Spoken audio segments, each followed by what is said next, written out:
Bueno, vamos a continuar con esto de ponerle sonido a las presentaciones, que lo ideal sería que ustedes lo vayan escuchando, volviendo atrás a medida que lo necesiten y acompañados de la teoría, así pueden ir comprendiendo el tema. En este caso vamos ya a empezar con un tema interesante que tiene mucha aplicación dentro de la carrera que ustedes eligieron, que es la termometría. Y vamos a ver, por ejemplo, en qué problemas, en cuáles situaciones podemos aplicar estos conceptos. Por ejemplo, uno de los problemas abiertos que hemos puesto es cómo controlar las variaciones de temperatura de una bodega mediante las variables físicas que intervienen desde un punto de vista sustentable. A ver, ¿qué queremos decir con esto? Hay diferentes etapas donde las temperaturas se deben mantener entre un intervalo determinado. Entonces se trata de eso, cómo vamos a controlar que esto suceda para que no se eche a perder la uva, para que no se eche a perder determinado proceso que estamos realizando. ¿Y por qué decimos bajo un punto de vista sustentable? Porque hoy todo lo tenemos que ver bajo un punto de vista sustentable, ya que usando conceptos físicos vamos a gastar menos electricidad en aires acondicionados o vamos a gastar menos en diferentes sistemas de calentamiento, de enfriamiento, porque vamos a tener en cuenta qué es lo que sucede físicamente. Por ejemplo, hay un ejemplo muy burdo, pero si yo una bodega la pinto de negro por afuera y resulta ser bastante absurdo porque por medio de la radiación va a entrar muchísima cantidad de calor y voy a tener que gastar fortunas en aire acondicionado para mantener determinadas temperaturas dentro de la bodega. Bueno, ahora vamos a ver también con qué problemas vamos a encontrar aquí. Uno, por ejemplo, nos dice controlar, digamos, en la vendimia, donde se deben mantener temperaturas bajas para que no comience el proceso fermentativo con antelación. ¿Qué significa esto? Llegan los camiones a la bodega con la uva, hace un día de mucho calor y resulta que la uva puede comenzar a fermentar antes de entrar a bodega a su proceso que necesita. Entonces, para esto necesito mantenerla fresca. Se suele usar, por ejemplo, hielo seco durante la vendimia. ¿Por qué? Ya sabemos que el hielo seco no pasa por estado de agua, sino que pasa directamente a estado de vapor. ¿No es cierto? Se va a producir directamente la sublimación. Y en ese estado aparentemente va a absorber bastante calor. Me dice la inertización del hielo seco consiste en tirar directamente los pellets de hielo seco en el depósito. Por ejemplo, nos podríamos preguntar qué cantidad de hielo seco se necesita para bajar 1 grado Celsius a 1000 kilos de uva. En el caso de que el hielo seco permanezca en estado sólido, pero si se sublima, ¿qué cantidad de hielo seco voy a necesitarlo? Y todo eso va a depender de la temperatura, pero fíjense que la temperatura de sublimación del hielo seco es de menos 80 grados Celsius. Y además nos dice que absorbe 152 kilocalorías por cada kilogramo que se sublima. ¡Uy, cuánto conocimiento! Todo esto es lo que vamos a tratar de entender a medida que vayamos avanzando en estos temas. Otro ejemplo sería, supónganse en un tanque donde se debe realizar una termorregulación durante todo el proceso de fermentación para permitir que las levaduras no se mueran, es decir, la supervivencia de las levaduras y aumentar la extracción de polifenoles. Bueno, ¿cómo se realiza esto? O para las maceraciones de los ollejos y extracción de color y taninos de los tintos, las temperaturas deben mantenerse a algo más de 30 grados Celsius, y para la fermentación maloláctica 20 grados Celsius y para la crianza alrededor de 10 grados Celsius.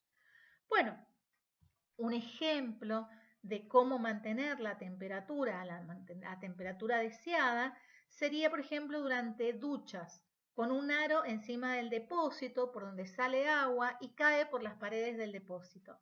Fíjense que acá hay algo que es muy interesante. Habla de agua, que es algo que se utiliza mucho dentro de una bodega, pero ¿por qué agua? Si también podía producir oxidación, pero ¿por qué elegimos el agua? Y ya lo vamos a ver.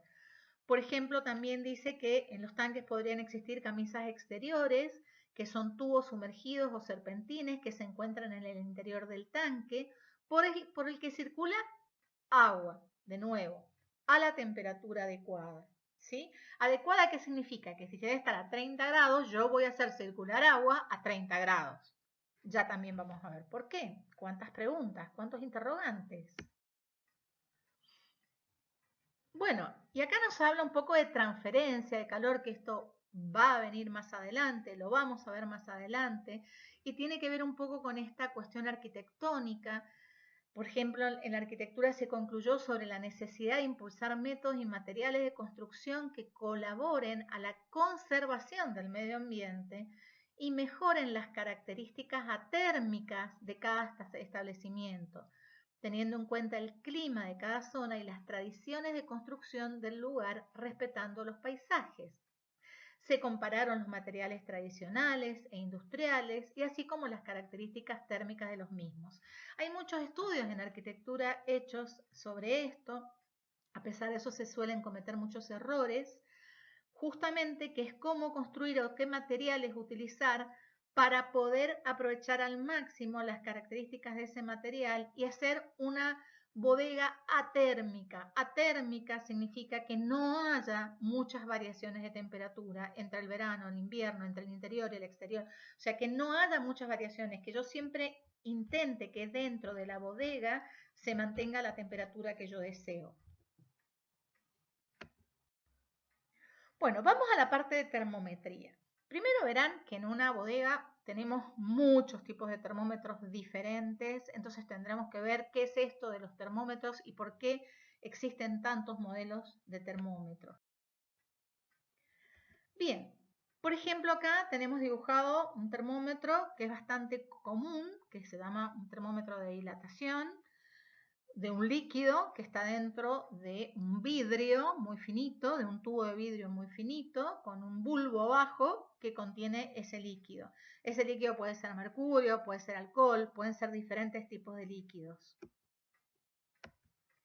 Bien, la temperatura, dice, depende del estado físico de un material y es una descripción cuantitativa de su calidez o frialdad. Bueno, esto es bastante interesante, una descripción física, pero vamos a tratar de entenderlo un poquito más. La temperatura está relacionada con la energía cinética promedio de las moléculas de material. ¿Qué significará esto? Si yo tengo un material donde las moléculas se mueven mucho, acuérdense la energía cinética era la que tenía que ver con el movimiento, con la velocidad, si se mueven mucho, tendrá una temperatura alta. Si se mueven más lentamente, tendrá una temperatura más baja. Pero dice energía cinética promedio, porque yo puedo tener un vaso de agua o una pileta de agua a la misma temperatura, entonces no cuento la cantidad de energía total, porque si cuento la cantidad de moléculas de la pileta y del vaso, obviamente la pileta va a tener mucha más. Pero si saco el promedio, que es la cantidad de energía dividido la cantidad de moléculas, por ejemplo, ahí me daría un promedio, ahí sí van a tener la misma temperatura. Pero en realidad esto no es fácil, porque no se mide la energía cinética de las moléculas. Entonces no es un método sencillo para poder determinar temperatura. Y además dice la temperatura está relacionada, no dice es la energía cinética, porque la temperatura la vamos a medir en una unidad que no es unidad de energía. No va a ser ni joule, ni ergios directamente, ni kilográmetros, obviamente. No vamos a trabajar con ese tipo de unidades. La temperatura se mide de otra manera. Y a ver si se me fue un poquito, lo adelantamos. Bueno, escalas termométricas. A ver, ¿qué podemos decir esto? Para definir cada escala se eligen dos temperaturas de referencia llamadas puntos fijos y se les asignan valores arbitrarios a dichas temperaturas. Supongamos, nosotros vamos a tomar dos valores fijos que van a ser el punto donde el agua y el hielo conviven a presión atmosférica normal y el punto donde el agua y el vapor conviven a presión atmosférica normal. En un primer momento, en un recipiente donde tengo el agua y el hielo, introduzco dos termómetros de vidrio y líquido, ¿sí? Y van a llegar al mismo lugar. que en realidad es donde está esa línea turquesa. Cuando llegan a ese lugar, en uno de los termómetros le voy a marcar 32 y en el otro termómetro voy a marcar 0, en esa misma línea. El fenómeno es el mismo, pero yo le voy a poner valores diferentes. Después voy a sacar el recipiente de abajo y voy a poner uno donde haya agua con vapor que esté vaporizándose. Va a subir ese líquido que está dentro de ese tubo y van a llegar a donde está la línea naranja. Los dos iguales, pero en el que marqué 32 voy a poner 212 y en el que marqué 0 voy a poner 100 grados. Construí dos termómetros. Uno lo construí en la escala Fahrenheit y el otro lo construí en la escala Celsius. Fíjense que el mismo intervalo de temperatura, porque el hecho es el mismo, pero en un caso me va a marcar 180 grados, que es 212 menos 32, y le voy a poner 180 divisiones iguales, y en el otro, del 0 al 100, me va a indicar que tengo 100 divisiones, y voy a marcar 100 divisiones. Bueno, acá, obviamente, la distancia es la misma, por eso lo que estoy diciendo es que 180 grados Fahrenheit, que es como se va a llamar este termómetro, va a medir lo mismo, va a tener la misma longitud que 100 grados Celsius. De esta manera, yo puedo llegar a decir sin ningún problema que 1 grado Fahrenheit es casi la mitad de 1 grado Celsius. Es 5/9 de 1 grado Celsius, casi la mitad. Y estos son dos termómetros muy utilizados. Fíjense que yo dije Celsius y no centígrado, porque centígrado está mal dicho. Se dice Celsius. A la inversa, 1 grado Celsius va a ser casi 2 grados Fahrenheit. Van a ser 9/5 de grado Fahrenheit. Termómetro de gas y la escala Kelvin. Bueno, recuerdan que el termómetro de gas era aquel donde lo que variaba era la presión. Acá, ¿qué es lo que vamos a construir? Yo tengo un tubo en U que tiene, por ejemplo, mercurio. Ese tubo en U está en contacto con un bulbo de gas y yo ese bulbo que tiene gas lo pongo adentro de un baño caliente. ¿Qué es lo que va a suceder? Va a aumentar la presión.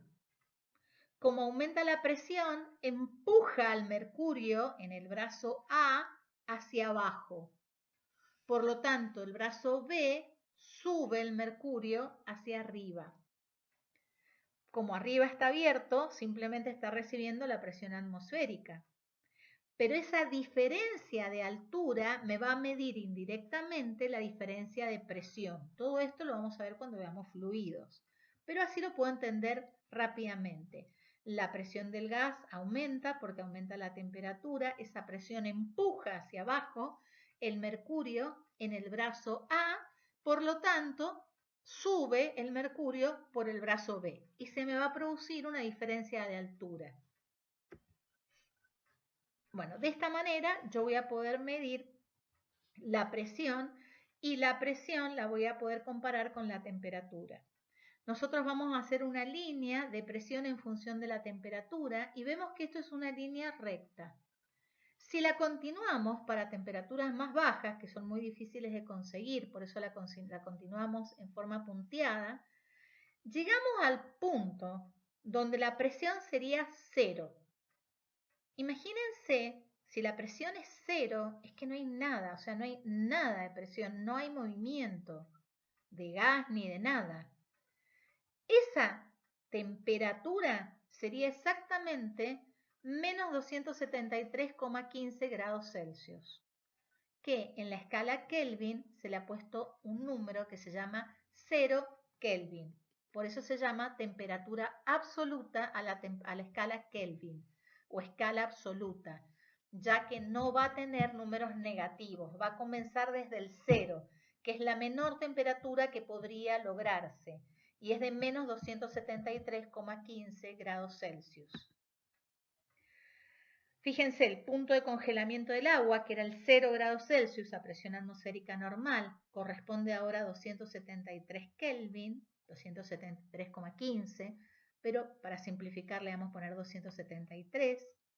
Y el punto de ebullición del agua corresponde a 373 Kelvin. Se dice Kelvin y no grado Kelvin, según el sistema internacional. Por lo tanto, la temperatura en Kelvin es la temperatura dado en Celsius más 273.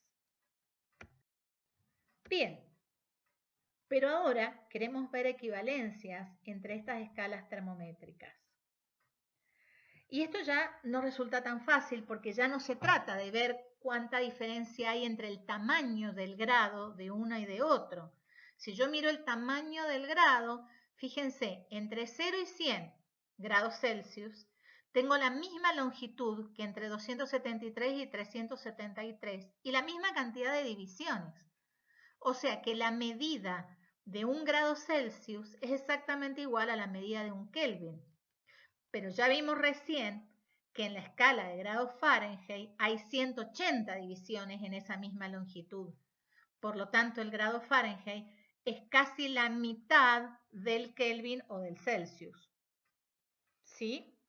Pero nosotros ahora lo que nos interesa es poder leer cualquier temperatura. Por ejemplo, una persona tiene 40 grados Celsius y decir cuánto va a tener en Kelvin o cuánto va a tener en grados Fahrenheit, teniendo en cuenta que el grado Fahrenheit, además de medir diferente el grado, también el 0 está corrido, como el Kelvin. Para eso llegamos a esta ecuación medio insólita, pero viene de lo siguiente. Miren el segmento que va, por ejemplo, de 0 a TC, ¿sí? O a TK, ya que es el primero que indica. ¿Sí? Va desde 273 a TK o desde 0 a TK. No sé, como ustedes quieran indicarlo. ¿Sí? Yo lo que quiero medir es esa misma temperatura, TC, TK, TF, cuánto mide para cada termómetro. Entonces, TK menos 273, porque estoy hablando del segmento que va desde 273 hasta TK.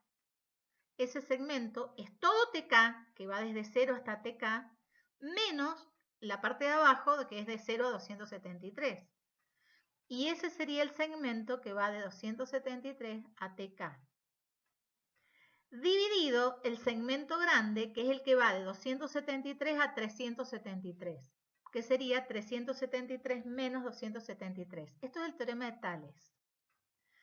El segmento pequeño es el segmento más grande, como el segmento en las otras escalas. En la escala Celsius sería TC menos 0 dividido 100 menos 0.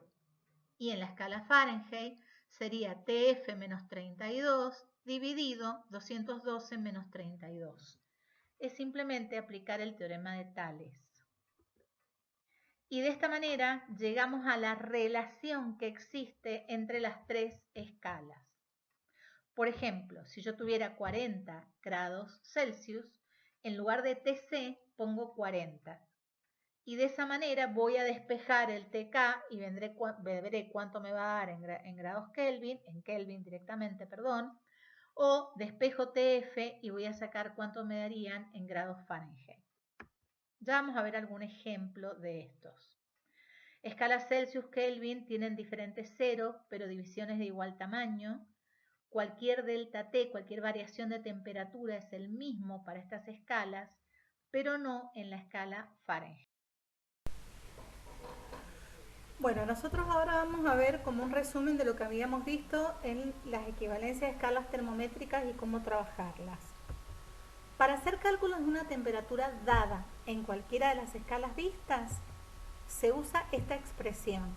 Vamos a ver cómo se va a usar esta expresión en algún ejemplo. Un poquito más simplificada quedaría de esta manera, ya haciendo los cálculos pertinentes, o sea, la expresión que está en amarillo. Por ejemplo, nosotros tenemos 39 grados Celsius y queremos pasarla a la escala Kelvin y Fahrenheit. ¿Cómo sería esa expresión?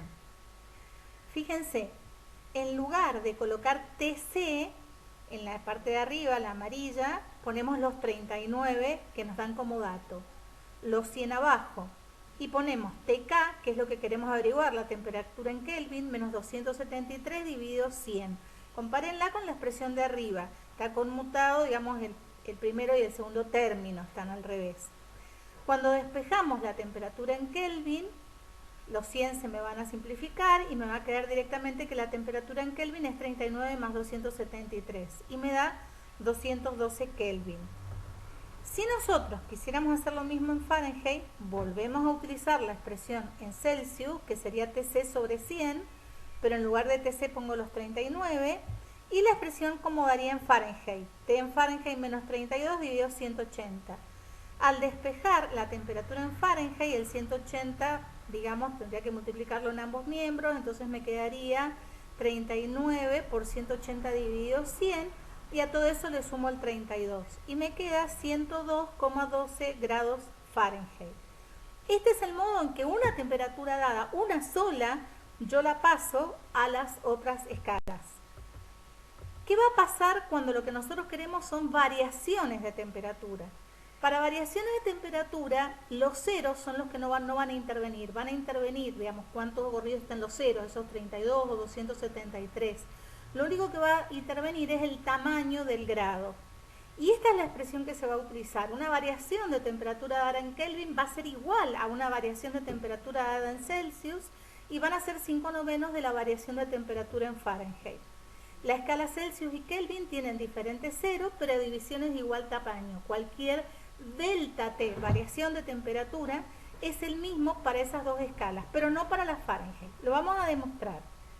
Por ejemplo, si una temperatura varió de 20 a 45 grados Celsius, si nosotros lo sacamos por el método, digamos, que teníamos, nosotros teníamos que el delta T en grados Celsius son 45 menos 20, me daría 25 grados Celsius.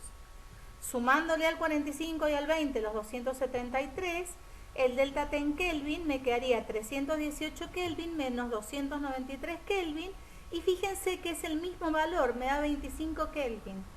Acá comprobamos que la variación de temperatura dada en la escala Celsius va a ser igual a la variación de la temperatura dada en Kelvin. ¿Ven? Se ve que es exactamente la misma.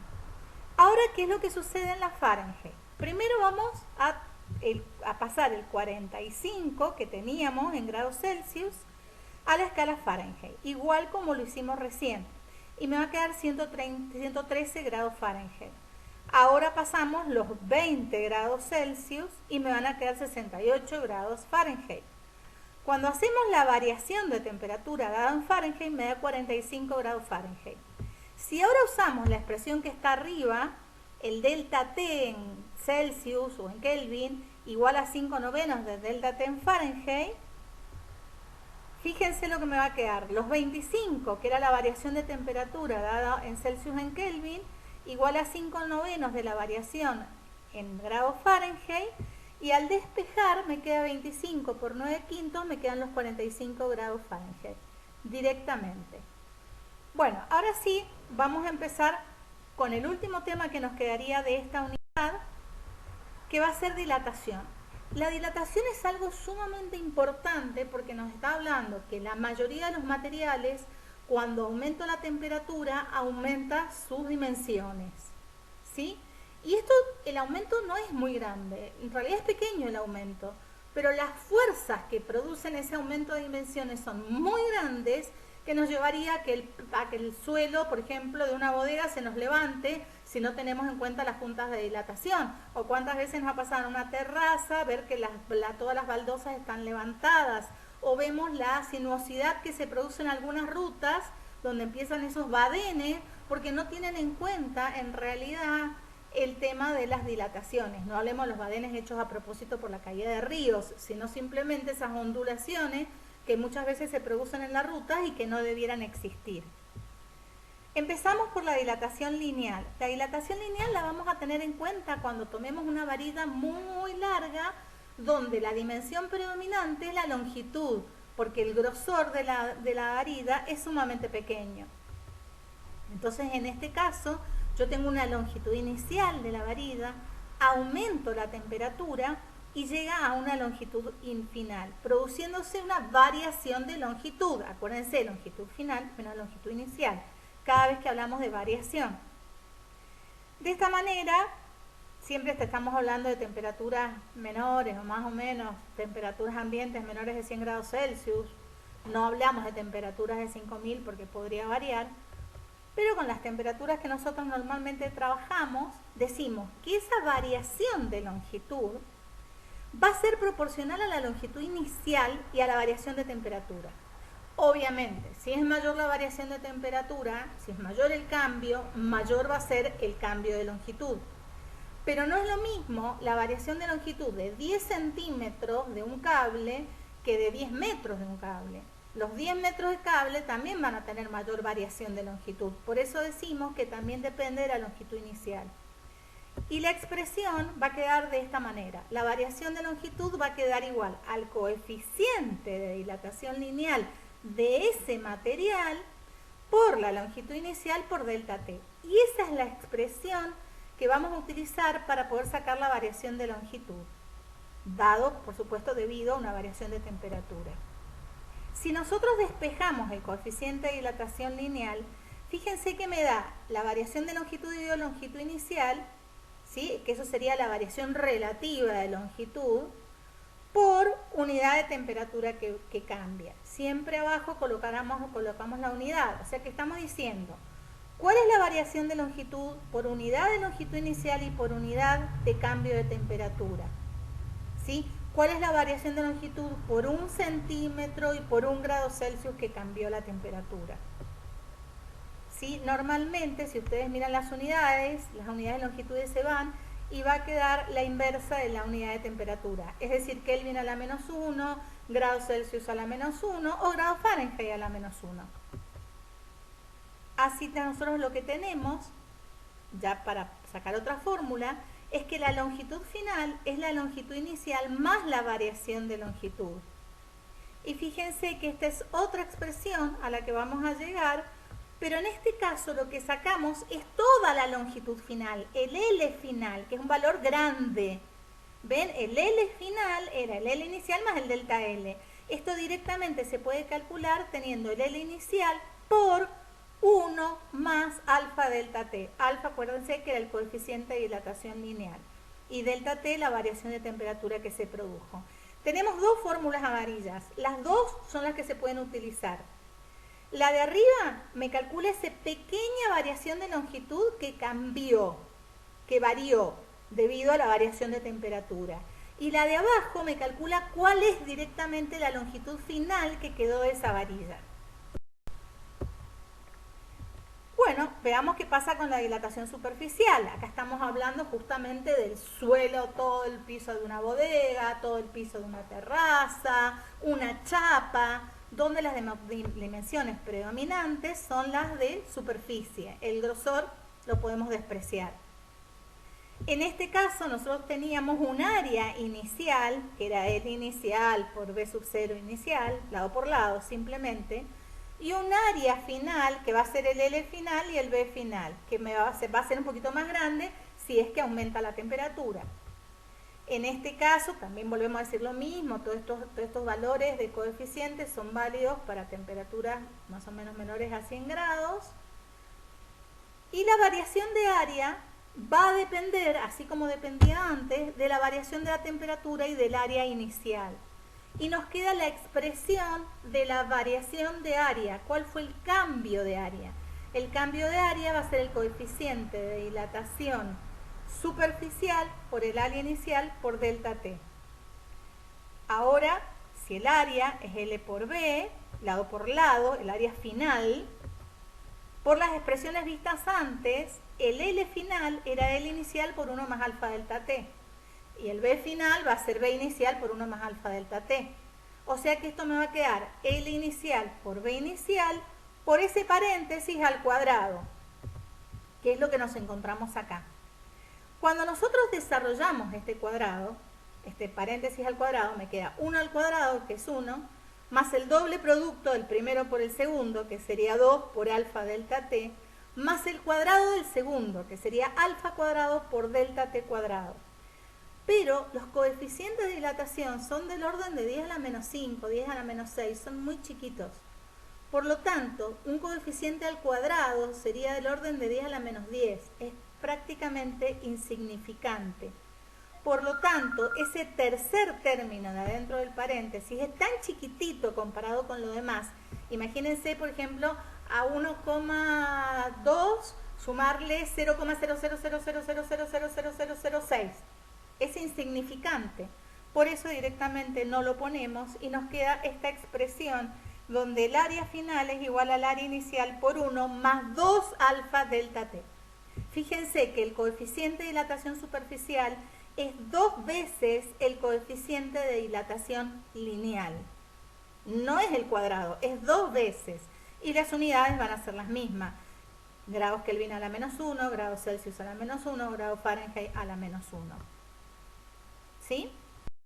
Y finalmente, la dilatación volumétrica, donde lo que nosotros tenemos era un cubo inicial, un volumen inicial, que le hemos llamado L sub 0 por A sub 0 por B sub 0, el volumen del cubo es lado por lado por lado, o base por altura, es lo mismo, y vamos por calentamiento a un cubo más grande final. Igual que antes, esta variación de volumen va a depender del volumen inicial y de la variación de temperatura, y nos queda la expresión donde la variación de volumen es el coeficiente de dilatación volumétrica por V inicial por delta T. ¿Qué pasa? El volumen final era lado por lado por lado, L por A por B, pero cada uno de ellos ya tenía una expresión conocida. Trabajando con esto me queda L inicial por A inicial por B inicial por ese paréntesis ahora al cubo, donde obviamente cuando alfa está al cuadrado, cuando alfa está al cubo, son números muy pequeños que no tenemos en cuenta, y nos queda la expresión final del volumen final, no de la variación de volumen, sino del volumen final, que es el V inicial por 1 más 3 alfa delta T. Presten atención que ahora el coeficiente de dilatación volumétrico es 3 alfa, por lo tanto las unidades siguen siendo Kelvin a la menos 1, grados Celsius a la menos 1 o grados Fahrenheit a la menos 1. Bien, acá tenemos una tabla de coeficientes, como yo les decía, en general son muy chiquitos para temperaturas ambientes. Los sólidos, en general en una tabla van a encontrar los coeficientes lineales. Fíjense que son casi todos del orden de 10 a la menos 6. ¿Sí? El del plomo, 29 por 10 a la menos 6. Por ejemplo, el del vidrio, Pirex, 3 por 10 a la menos 6. Y así cada uno nos da un valor. El coeficiente de expansión volumétrica de los líquidos y de los gases se da directamente el volumétrico, porque un líquido y un gas no lo voy a tener en forma de cable finito, sino siempre lo voy a tener dentro de un volumen. Entonces directamente damos el beta. Y también son valores pequeños. Fíjense, por ejemplo, el agua es 210 por 10 a la menos 6, 1 sobre grados Celsius, o grados Celsius a la menos 1. Y los del aire son un poquito más, se expande bastante más el aire que los sólidos. En general se expanden más los líquidos y los gases que los sólidos, porque tienen más movilidad y se pueden expandir más. Bueno, la expansión térmica del agua. Acá tenemos como siempre el agua que está en nuestro planeta nos asombra y nos da cosas totalmente diferentes a los demás materiales. ¿Y por qué decimos esto? Fíjense, nosotros tenemos dos ejes. En el eje vertical tenemos el volumen, en el eje horizontal tenemos la temperatura. Estamos partiendo de algo que está a 10 grados. Supónganse que ustedes tienen una botella de cerveza a 10 grados, ¿sí? Y queremos que esa cerveza esté más fría, no nos alcanza, con 10 grados queremos que esté más fría. La ponemos en el freezer. Resulta que empieza a bajar la temperatura a 8 grados, por ejemplo, y también baja el volumen, porque ahora se está comprimiendo. Sigue bajando la temperatura a 6 grados y baja el volumen. Baja la temperatura a 4 grados y baja el volumen. ¿Y qué pasó? Nos olvidamos la cerveza en el freezer.